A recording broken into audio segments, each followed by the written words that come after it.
হিন্দু ধর্ম অনুযায়ী শিব থেকেই এই পৃথিবীর সৃষ্টি হয়েছে, কিন্তু এখানেই আমাদের মনে প্রশ্ন জাগে, যদি ভগবান শিব থেকেই পৃথিবীর সৃষ্টি হয়ে থাকে তবে শিবের জন্ম কিভাবে হয়েছিল? তিনি কোথা থেকে সৃষ্টি হয়েছিলেন? ভগবান শিবের পিতা আসলে কে? চলুন আজকের ভিডিওতে আমরা হিন্দু ধর্মের সবচেয়ে প্রাচীন রহস্যটির সমাধান করার চেষ্টা করি।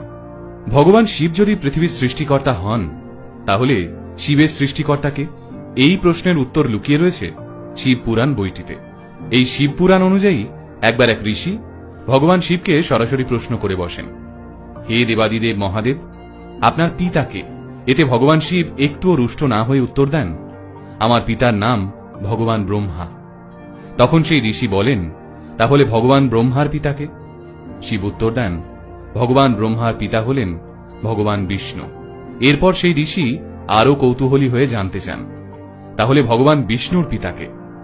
এই প্রশ্নের উত্তরে ভগবান শিব মৃদু হেসে উত্তর দেন, ভগবান বিষ্ণুর পিতা আমি নিজেই।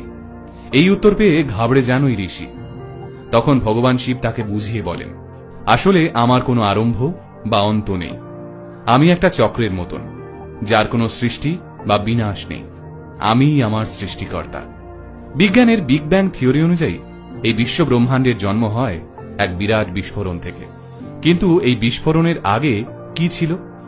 বিজ্ঞান বলছে এর আগে কিছুই ছিল না, অর্থাৎ এর আগে যা কিছু ছিল তার কোনো আকার নেই, কোনো সৃষ্টি নেই, কোনো মৃত্যু নেই। এবার শিবের জন্ম কাহিনীটা ভাবুন।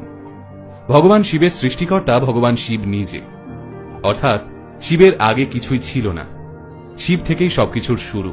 আর এই বিগ ব্যাং আসলে শিবের তাণ্ডব নৃত্য, যাকে বিজ্ঞানের ভাষায় কসমিক ড্যান্স বলা হয়।